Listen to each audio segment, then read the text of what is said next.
Welcome to today's webinar titled Understanding Grief, Education for Caregivers. We are thrilled to have Devin Sheehan with us today. Ms. Sheehan studied at the University of West Georgia and holds a master's degree in psychology and a specialist degree in guidance and counseling. Over the past 20 years, she has worked with children, adults, with a wide range of mental health issues in both outpatient and inpatient settings, and has volunteered as an equine therapist for service members, veterans, and their families. She currently works as the resource coordinator for Military One Source. Ms. Sheehan is the proud daughter of a former Army National Guard soldier and lives in the National Capital Region with her significant other, an active duty Marine. Without further delay, I will turn things over to Devin Sheehan. Thank you very much, Stan, and thank you to the members of the audience as well for joining us today. Before we begin, I have a brief disclaimer to read to you. The appearance of hyperlinks does not constitute endorsement by the Department of Defense of this website or the information, products, or services contained therein. For other than authorized activities such as military exchanges and morale, welfare, and recreation sites, the Department of Defense does not exercise any editorial control over the information you may find at these locations. Such links are provided consistent with the stated purpose of this Department of Defense-sponsored webinar. And let's take a look at some of the objectives of the webinar today, the things that we will be discussing a little bit more in depth. We'll be covering defining emotional reactions, the model of grief, the 4 tasks of grief, how we experience grief, responding to someone who is grieving, how to help, and caregiver support information. So we'll start with emotional reactions. Any event has the potential for overwhelming a person's normal coping ability. And the straw that inevitably breaks the camel's back may be something that on the surface of it could be inconsequential. Somebody may be experiencing a tremendous amount of stress or grief over a loss, and they seem to be dealing appropriately, as appropriately as we can deal with a situation. And then it could be something very simple, like they misplaced a T-shirt, or they can't find a certain cup that they're looking for so that they can have tea. And the reaction to this incident is significant. It's bigger than what would be considered a quote-unquote normal reaction to misplacing a T-shirt or a coffee cup. So it shouldn't be looked at as an individual example of an event, because any event has the potential for being overwhelming. The emotional significance of any incident is unique for each individual, and just as the emotional significance of the incident is unique, so is the outward reaction on the part of the individual. That's also going to be very unique and based on the person's coping skills, their situation, their support system, and how they're handling the situation. A negative response to a loss is a normal reaction to an abnormal situation. If we look at behaviors as positive and negative, a negative response is anger or lashing out, depression, things that are considered at that end of the emotional scale. These are normal reactions to emotionally overwhelming situations. Grief is the reaction that people have to any loss in their lives. It could be the loss of a loved one, the loss of a pet, the loss of a goal or a dream that somebody had. They have been trying to finish a doctorate degree for several years, and they finally come to the conclusion they're not able to finish that.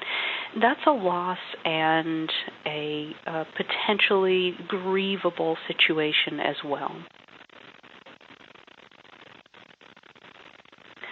Possibly one of the best known models that we look at when we discuss grief is the Kubler-Ross model. And these are stages that individuals go through in response to an anticipation of death or the actual death, loss of a loved one. And before we look at each of the steps, I would also like to add in, somebody could start anywhere in this process. They could skip stages, they could bounce back and forth between stages, they could go 2 stages forward, 3 stages back. It's very individualized, and it's not designed to be a checklist of things that everybody goes through. It's just a general guideline. As they did the research for this particular model, they found that typically this is what the process is. So if you're the caregiver for somebody who is grieving a loss, and you're watching that person who's grieving going through these stages, it's not necessarily concerning if they skip one of them or if they have to go back and process through one that you thought they had already moved through. So let's look at the stages. The first is denial, the concept, this isn't happening. I'm going to ignore that this is happening. I don't believe the doctors when they say that this is a terminal illness. They don't know what they're talking about. So it's a very deep-seated refusal to accept what the message is. Anger. I can't believe this is happening to me. Why is this happening to me? This is where you see a lot of the lashing out at other people, or lashing out if they have a religious faith, lashing out at God, very angry with the world around them that this is happening. Bargaining. If this doesn't happen, if this death doesn't happen, I will, and then fill in the blank. I will donate more money to charity. I will volunteer more hours at the homeless shelter. I'll go to church every week, and I'll be sitting there in the front pew. It's a very individualized way of trying to get out of the inevitable. Depression, of course, we're familiar with the overwhelming sadness, difficulty with basic daily activities, a lot of sleeping, a lot of isolation. And finally, acceptance, the ultimate resolution that, okay, this is going to happen, or this has happened, and I'm at a place where I'm okay with that.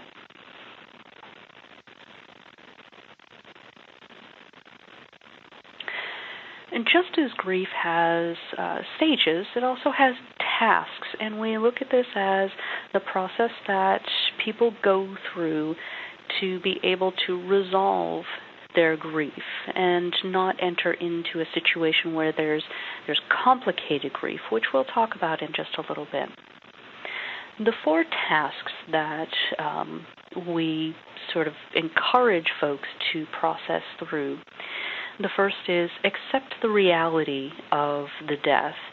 And this is difficult for children in particular, where they don't have much experience with the permanency of death and the fact that people go away and they don't come back. And no matter how much you want them to, they're gone. And so this is a task that children in particular may need a lot of assistance with, a lot of reassurance through, and particularly when it comes to them starting to generalize out. If I lost this person, let's say a grandparent, a small child loses a grandparent, then they start realizing, I could lose mom and dad, I could lose my siblings, I could lose my aunt and uncle. It quickly becomes a more general concept, and this is a normal developmental process. It's a normal developmental stage that children go through. And as caretakers, it's important that we guide them through that. Experience the pain of grief. It's a very vital step to actually allow yourself to grieve, to get into the full acceptance and the full processing of that grief. A lot of people feel like they need to be strong and they need to be the person who's presenting that good, brave face at the funeral, the memorial service, or then functioning afterwards. And once again, this is particularly true of parents of small children. They feel like they need to hide what they're feeling, and that stymies the individual in processing through their grieving. If they're not allowing themselves to fully immerse into the grieving process, they can't move on. So allowing yourself to be angry, to be sad, to be lonely, to feel whatever it is that you're feeling and recognize that this is perfectly healthy and perfectly normal is an excellent gift that you can give yourself in the grieving process. Adjust to the environment in which the deceased is missing. You hear a lot of folks saying, I keep expecting that person to walk through the door, or I saw something on TV and I immediately picked up the phone and went to call that person and tell them about it, or they get good news at work and they want to share it with that individual and that individual isn't there anymore. This can take some time, and it may be 6 months, it might be a year, it may be longer, and particularly around holidays and special days, birthdays, where you're constantly reminded that person's not here anymore and you have to adjust to the fact that they're not. Form a new identity and reinvest energy without forgetting the past. This applies in particular to spouses. They now have to move forward as they're no longer a married couple, they're no longer a unit. They're now moving forward as a widow or a widower, and they now have a new identity as a single individual. And they have to decide, where is my life path going to take me now? What am I going to invest my energy into? And we're not asking them to set aside everything that they've been before, everything that was important about being part of that marital team. We're asking them to keep that in mind, because that person that they were has gotten them to where they are now. They need to carry that person with them forever and move forward into their new life.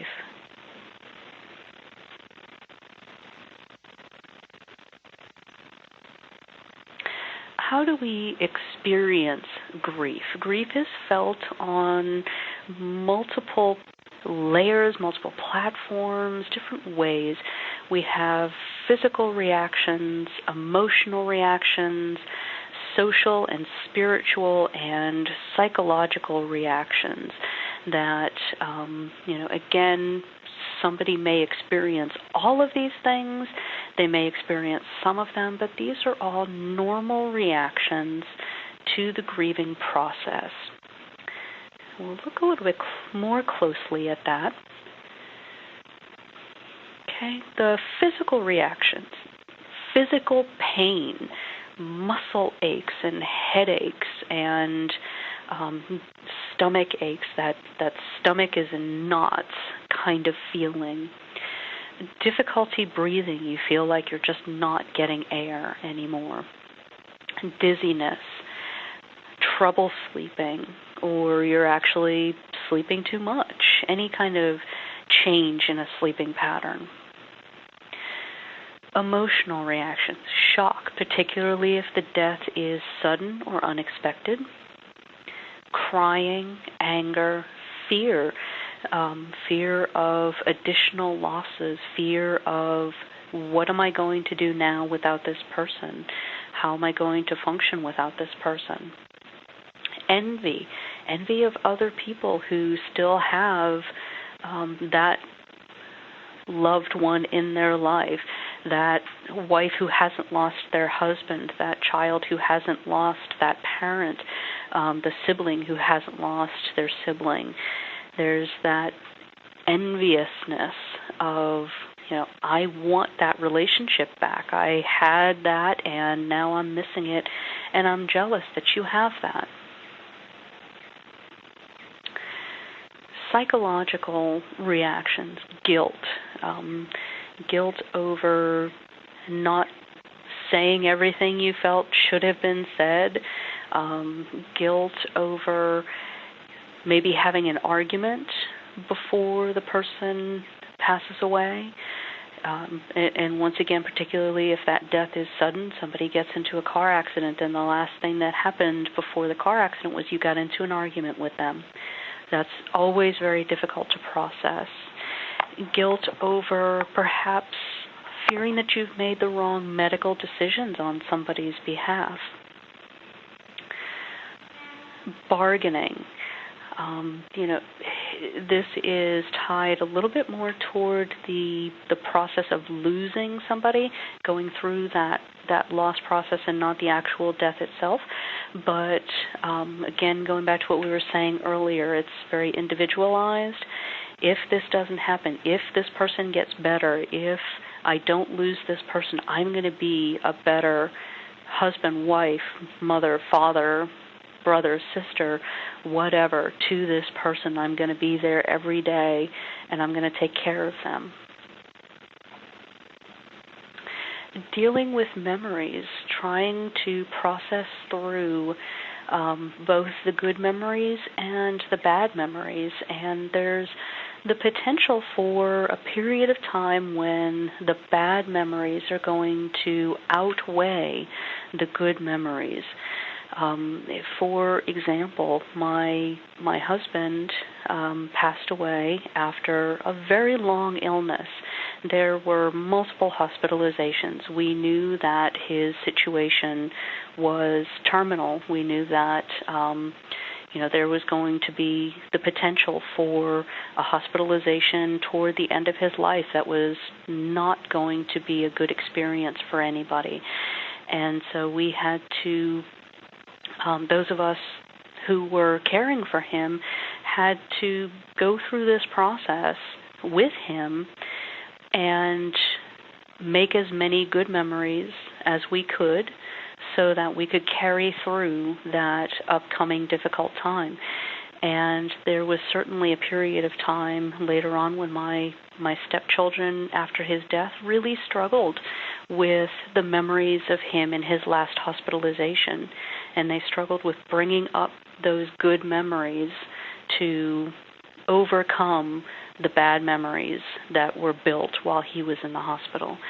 But over time, it eventually balances out, and we are able to look back on that person and have that good, warm feeling again of that person and the good things that they represented in our life. And we're able to put those not-so-good memories into a context. They don't go away, but they're able to be born more easily. Social reactions, loneliness, overwhelming loneliness, isolation from other people, separation from relationships, withdrawing. I just don't have the energy to go out and interact with other people, or I'm so used to interacting with these folks who are my friends when my spouse is with me. I don't know how to interact with them now that I'm alone. So there's a lot of loss of relationships, and whether that's intentional or unintentional, the result is the same, that the grieving individual eventually feels like they're alone.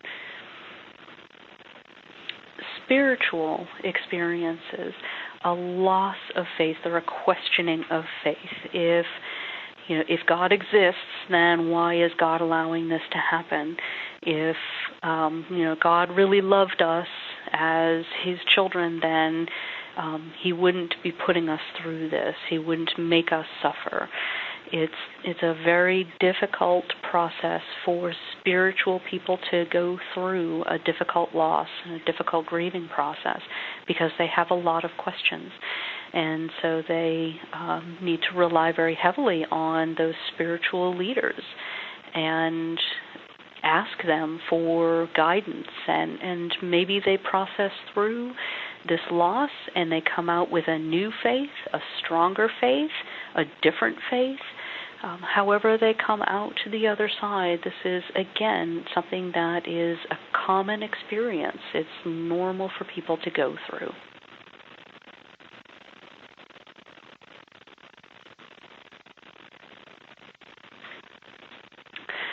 Things to realize, and these are things to realize not only for the individual who has experienced the loss, but also for those of us who are caregivers of those individuals, to keep in mind. Trauma can shatter the way that one looks at the world, and that trauma can be the loss of an individual over time, the sudden loss of an individual, the traumatic loss. We think of these traumatic losses as, for example, the loss of a young child. That's particularly difficult for individuals to process through, and it completely shifts the way that people look at the world around them. Realize that life has just changed forever. That individual is gone, and once again, you accept the fact that they're not coming back, and so life, as you've known it up until this point, has now changed, and that's something that needs to be brought into the world view and moved on from. There may be a need to retake control of one's life, especially in scenarios where there has been a lengthy illness and then a death. A lot of that caregiver's life or that loved one's life has been deeply invested in the caregiving to that person who has passed away.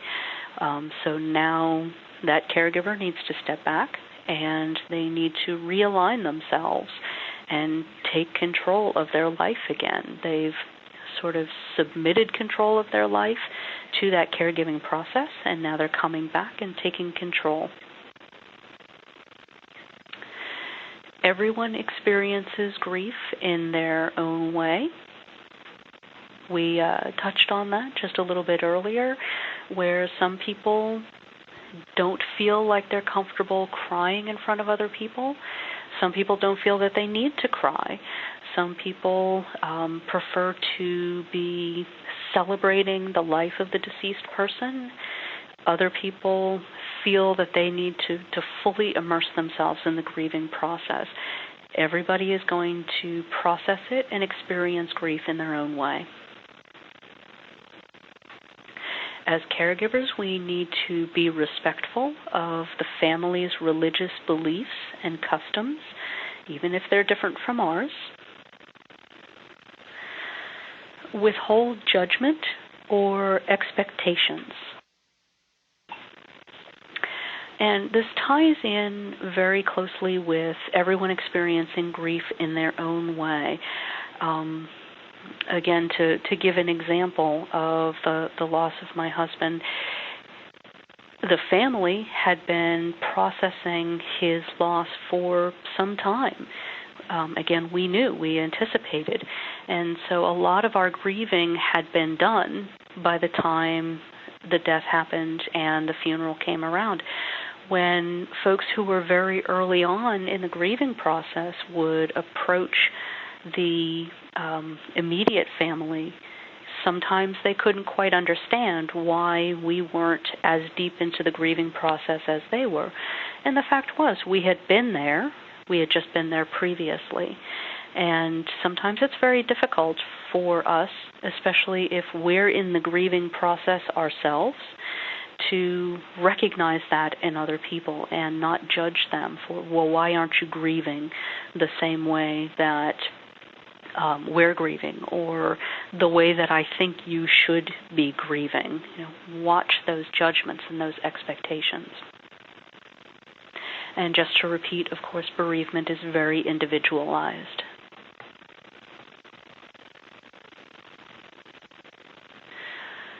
What to say? This is something that weighs extremely heavily on people's minds when they are reaching out to the grieving person. We have this almost paralyzing fear of saying the wrong thing at the wrong time and potentially having a catastrophic effect.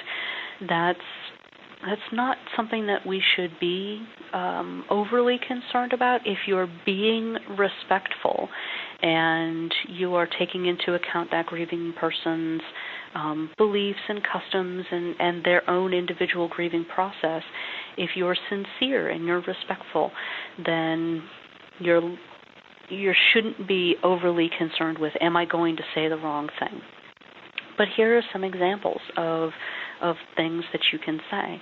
I'm very sorry. Something so simple.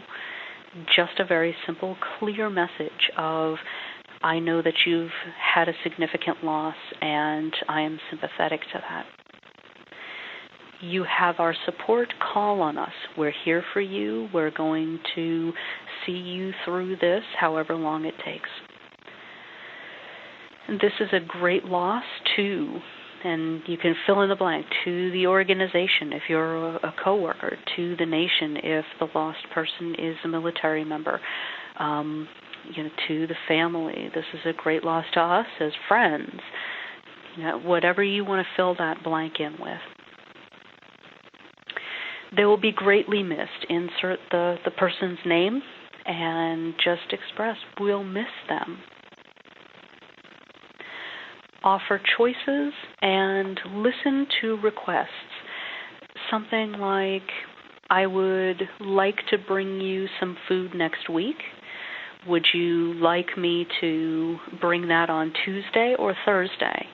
Is that better for you? And let the person decide. Listen to what they're needing. If they are traveling out of town after the funeral or the memorial service, they're not going to need a bunch of food brought to their house. If they're looking at potentially packing things up and moving to a new area, if they're talking about that, that may be a chance for you to step in and say, do you need some help going through these items and deciding what you're going to do with them? Listen for what they're saying instead of trying to push things onto that person. Well, of course you need a casserole. Of course you need me to come over and help you sort through the belongings of that lost loved one. You don't want to be that person who's being a little too proactive. You want to be the person who's stepping back and listening and hearing what that grieving person is requesting and what they need the most. Remember to honor that deceased person by focusing on their life and their service, and not just military service, but service to the community, service to the family, service to their friends.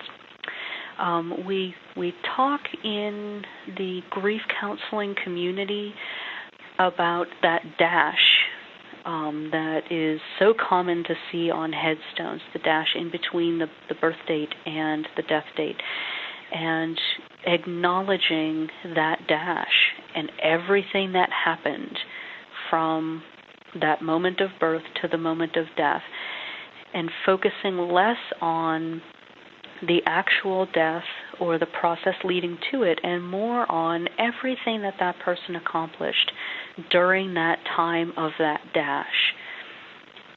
It's always comforting to a grieving person to hear how their loved one touched another person's life. And so sharing an example of that and saying, James was always so generous, and he was always going out of his way to give to other people. And giving an example of that, a personal example of that, is extremely comforting. So think about celebrating that dash of that individual. Dignity first and compassion always.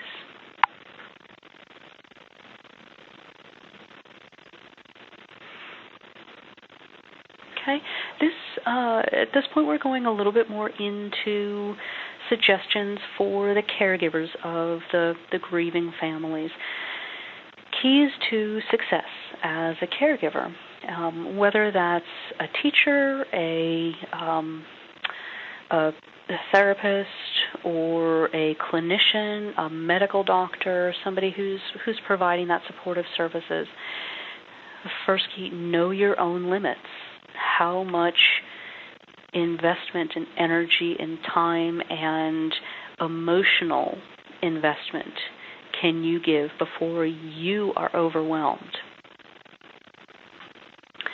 Know when you need to reach out and get assistance, get somebody else in to help you, maybe help you in particular cope, or help you help the person that you're trying to care for. Be a good listener, and that ties in very closely with our next point of know that it's okay to be quiet.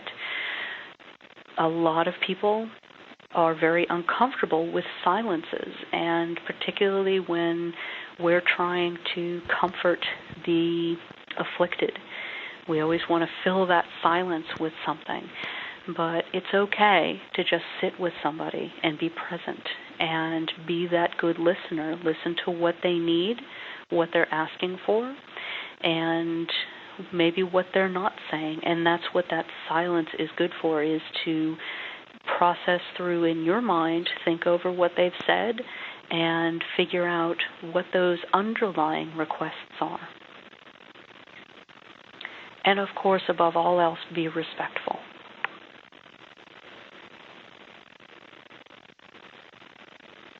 So we talked about knowing your limits and knowing when to seek help. Well, when should you reach out and when should you seek help?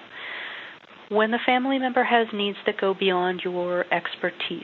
If you're a teacher and you have a child who is grieving, but you also have a parent that you're interacting with on a regular basis and they're grieving, you may have experience assisting a grieving child, but not so much the parent. So take the time to reach out and talk to that parent and then say, I'd like to see if we can get you some additional resources. Would that be okay with you? And then reach out to somebody to find that assistance. If the person becomes emotionally distraught and cannot be consoled, if they're just so overwhelmed by their grief that they are very tearful, they're crying constantly, they're breaking down, they can't go out in public and do basic errands or basic daily activities because they're so overwhelmed by their grief, and there's nothing that's impacting that at all. If the stress is beginning to negatively affect the household, we touched a little bit earlier on the topic of complicated grief, and so these two last points are tied very much to that complicated grief. When somebody becomes stuck in the grieving process, they're reliving some aspect of the grief over and over and over again, whether that's the guilt rearing up or something else that they're running into. They're stuck in that point. That's when grief becomes complicated, and that's when additional resources may need to come in and help that person get through that particular sort of stone that's in the middle of their path. And of course, if there's a threat of suicide, if the person starts talking about, I can't live without this other person, I want to die too, I just can't function knowing that I'm here alone. Even the passive suicidal behaviors, they're not eating, they're sleeping all the time, or they're not sleeping at all. Those, or risk-taking behaviors that may not have been present before, or likely weren't present before. If those start coming up, that's the time to reach out and get additional help.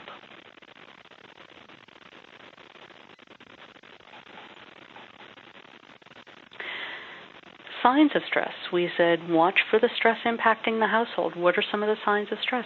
And these are signs of stress in the grieving individual as well as the caregiver. Signs include sadness, headaches or stomach aches, sleeping difficulties, again, at either end of the spectrum. You're sleeping too much or you're sleeping too little, or you're up and down and up and down and up and down at night. You're more easily upset. Things that normally would roll right off your back are eating away at you. You're tearful or you're angry. You can't concentrate. You feel like you're overwhelmed and you just can't continue to cope. Or you're eating, smoking, or drinking more than usual. You're getting into those more addictive behaviors. Of course, the signs of stress differ depending on the person.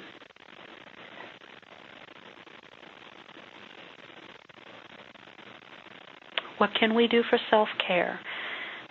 Again, know when to reach out and who to reach out to. Seek the additional support from the chaplain, the military family life counselor, other community resources. Eat a well-balanced diet, get enough sleep and rest, and exercise.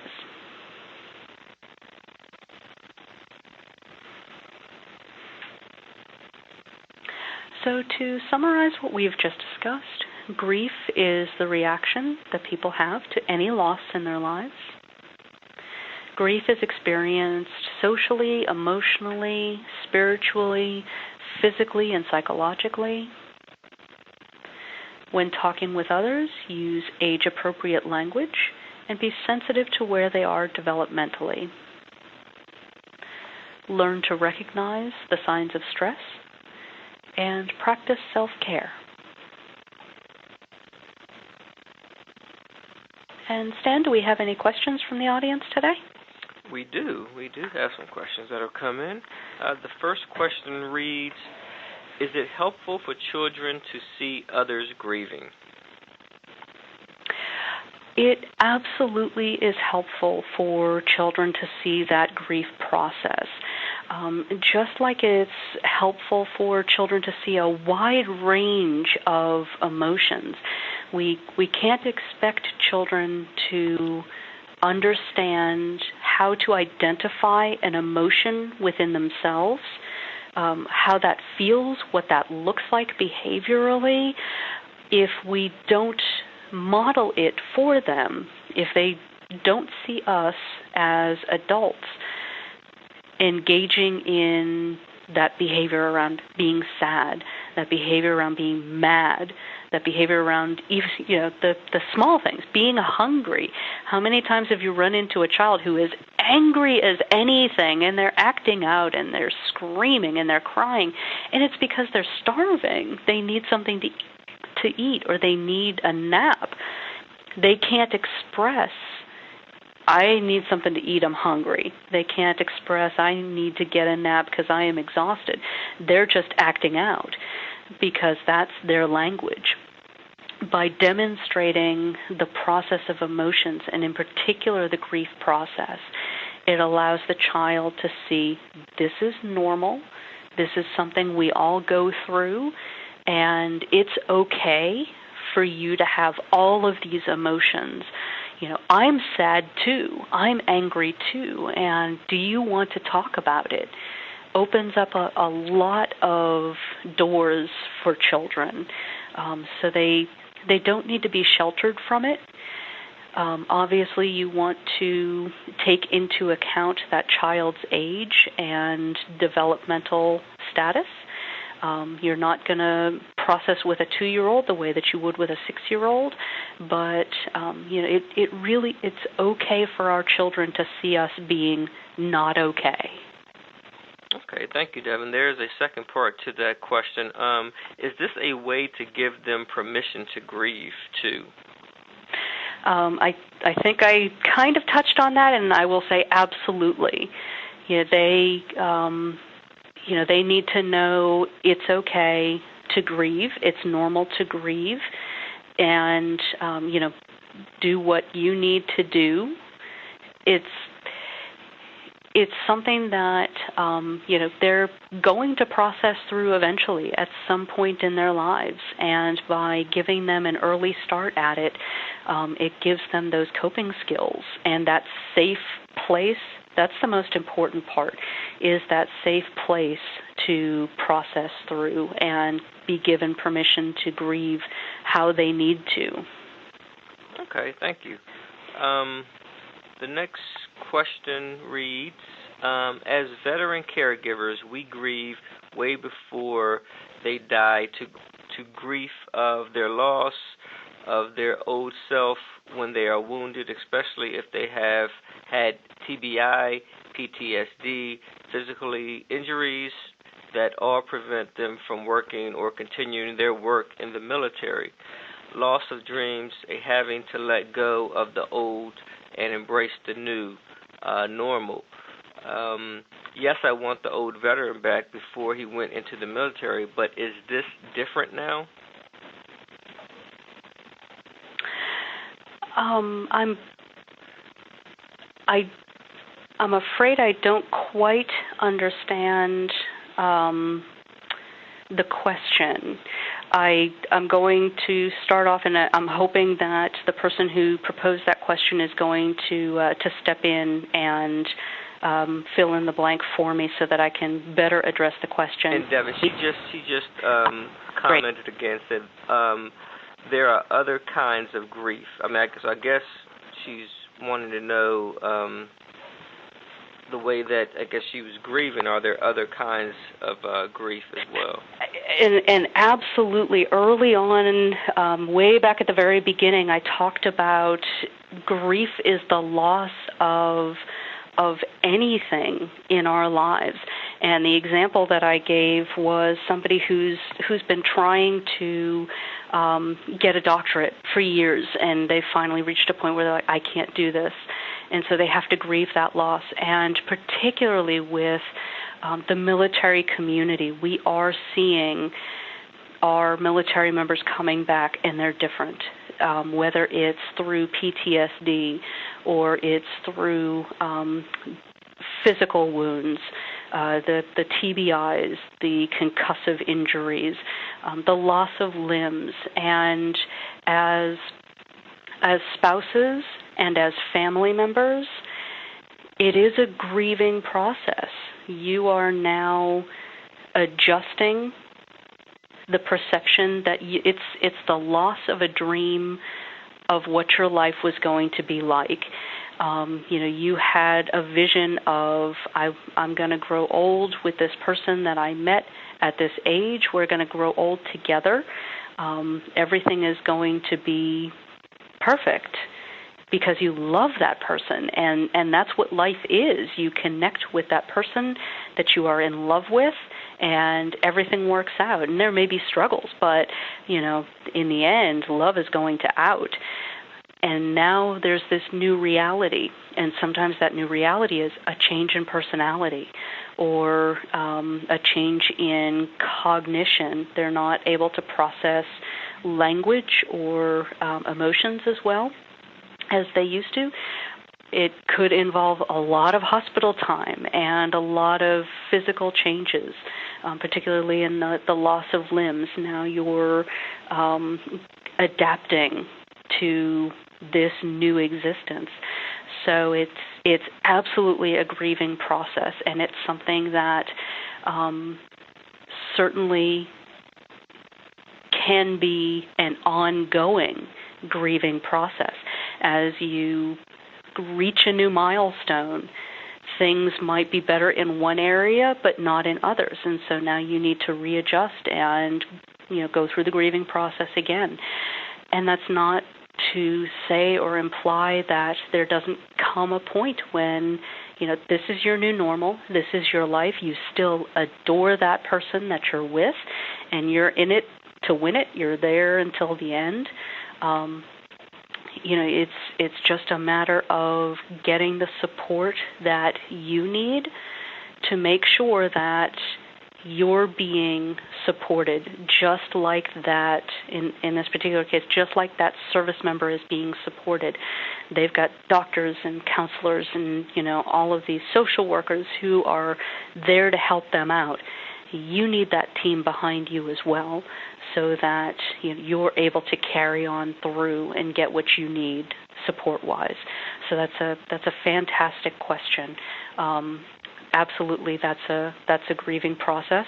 It's a difficult grieving process, and there are resources out there, whether it's Military One Source or the chaplains or base resources. There are resources out there to help you through it.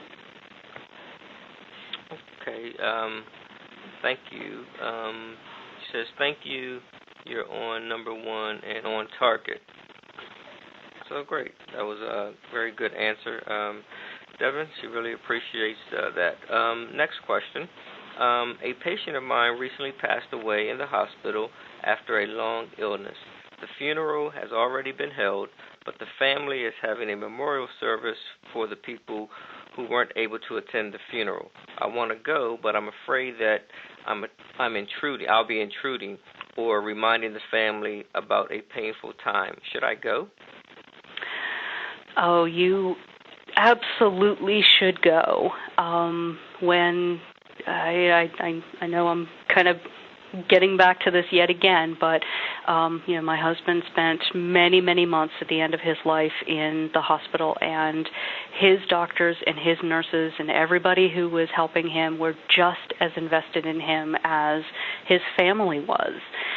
They were the ones there with him day in, day out, every moment of every day, and they celebrated and they grieved with us. And many of them came out to the funeral, and we were so appreciative because it shows that you don't just flip a switch as a caregiver. You're not just, that person's not just a patient coming through, and you forget them immediately when they're gone. It shows that you've connected with that person, that their loved one is special, and it gives them a chance to also connect with you and say thank you, because that should be said over and over and over again to any caregiver, particularly those that deal with end-of-life issues.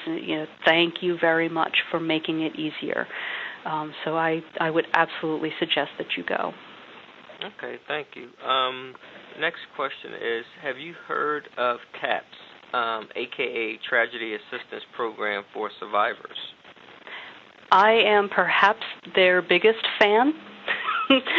I am not ashamed to say that, yes, I have heard of them, and I think the work that they do is invaluable, not just from a we call it case management perspective of, making sure that those spouses have somebody to go to answer difficult questions, but the work that they do with children. They have good grief camps all over the country, but then, of course, they have their annual good grief camp here in the National Capital Region, and they are doing very important work, and I am extraordinarily supportive of them and the mission that they are on.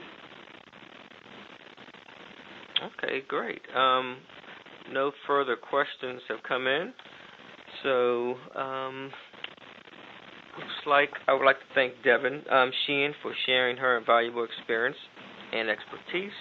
I would also like to thank our attendees for participating in today's webinar. And if you find yourself having questions after the webinar, please email moswebinars@military1source.com, and I'll send the questions over to our presenter for an answer. This concludes today's webinar on understanding grief, education for caregivers. Thank you all for attending, and have a good day.